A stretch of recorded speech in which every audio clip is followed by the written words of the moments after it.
warahmatullahi wabarakatuh. Senang sekali saya Devi Saraswati dapat berjumpa dengan Anda. Nah, kali ini saya di sini akan membahas materi tentang genetika, yaitu tentang pautan gen. Nah, video ini dibuat untuk mensimulasikan pembelajaran menggunakan metode sains dengan penerapan keterampilan proses saintif. Nah, nantinya untuk Anda itu dapat memahami atau menyelesaikan permasalahan materi pautan gen itu menggunakan metode sains. Nah, kalau begitu langsung saja kita cari tahu dulu apa sih sebenarnya pengertian dari pautan gen itu sendiri. Nah, jadi pautan gen adalah merupakan peristiwa adanya beberapa gen yang bukan alel itu terdapat pada satu kromosom. Nah, pada kromosom tubuh atau autosom ini ada beberapa peristiwa. Nah, salah satunya itu ada peristiwa rangkaian sempurna. Nah, pada peristiwa rangkaian sempurna itu terbagi menjadi dua. Yang pertama ada gen-gen yang rangkaiannya itu terangkai dengan susunan cis, dan yang kedua gen-gen yang serangkaian dengan susunan trans. Saya akan langsung saja memberikan contoh terkait dengan gen-gen terangkai dengan susunan cis. Nah, di sini saya sudah menggunakan metode sainsnya. Yang pertama, ini bisa di zoom dilihat, ini adalah merupakan dari metode sains ya. Nah, di sini saya mengambil contoh tentang gen-gen terangkai sempurna dalam susunan cis. Nah, di sini saya itu mengambil soalnya itu pada buku genetika oleh Suryo ya. Itu pada halaman 215 sampai 216. Nah, yang pertama ini pada gen-gen terangkai sempurna dan susunan cis ya. Nah, saya di sini tujuannya yang pertama itu untuk membuktikan, nah, bagaimana sih hasil persilangan lalat jantan keriput dada bergaris-garis disilangkan dengan lalat betina sayap normal homozigot. Nah, yang untuk tujuan yang keduanya itu untuk mengetahui perbedaan dari rasio fenotip gen-gen terangkai dan tidak terangkai. Nah, dan untuk rumusan masalahnya itu adalah merupakan yang pertama tadi itu yaitu bagaimana hasil persilangan lalat jantan sayap keriput dan bergaris-garis itu yang akan disilangkan dengan lalat betina sayap normal heterozigot. Dan kedua, bagaimana perbedaan rasio fenotip gen-gen terangkai dan tidak terangkai. Nah, dari situ saya menemukan sebuah hipotesis atau dugaannya. Yang pertama itu adanya pengaruh yang dihasilkan dari persilangan lalat jantan sayap keriput dada bergaris-garis dengan lalat betina sayap normal. Dan yang kedua, tidak ada pengaruh yang dapat dihasilkan dari persilangan lalat jantan sayap keriput dada bergaris-garis dengan lalat betina sayap normal.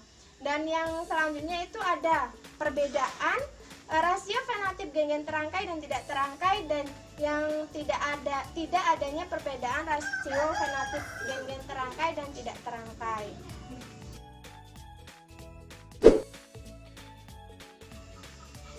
Baiklah, dan untuk selanjutnya yaitu rancangan penelitian. Nah, di sini saya itu melakukan pembuktian dengan cara menentukan variantal pada lalat yang akan disilangkan, lalat betina dan lalat jantan.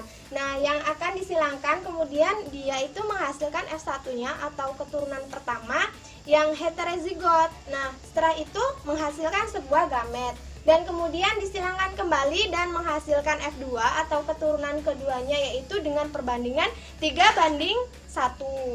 Nah, perbandingan ini jelas menyimpang ya dari hukum Mendel, sebab andaikan gen-gen itu tidak terangkai, maka persilangan di hibridnya itu menghasilkan keturunan dengan perbandingan 9:3:3:1. Nah, langsung saja untuk hasil percobaannya.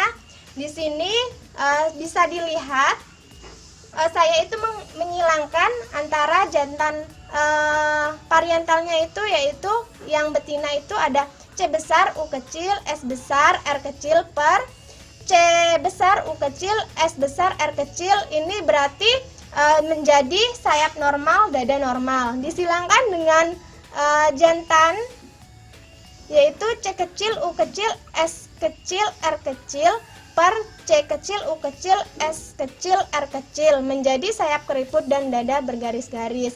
Nah, dari persilangan tadi ternyata menghasilkan C besar U kecil S besar R kecil per C kecil U kecil S kecil R kecil, menjadi sayap normal, dada normal. Nah, berarti ini adalah F1-nya ini merupakan gen-gen dalam susunan sis. Nah, untuk langkah selanjutnya yaitu analisis data. Nah, di sini saya sudah mendapatkan datanya, di mana untuk rasio genetipnya itu bisa dilihat. Nah, coba dekatkan. Nah, itu bisa dilihat.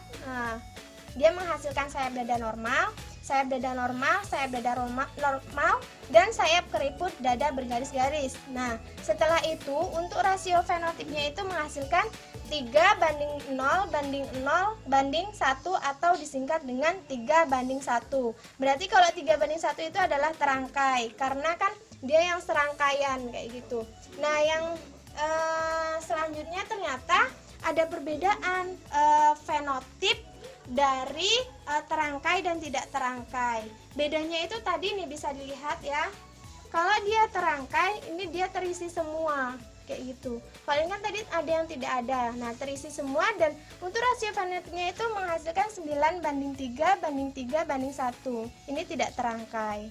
Nah, jadi itu ada perbedaan. Nah, kalau begitu yang terakhir yaitu untuk kesimpulan.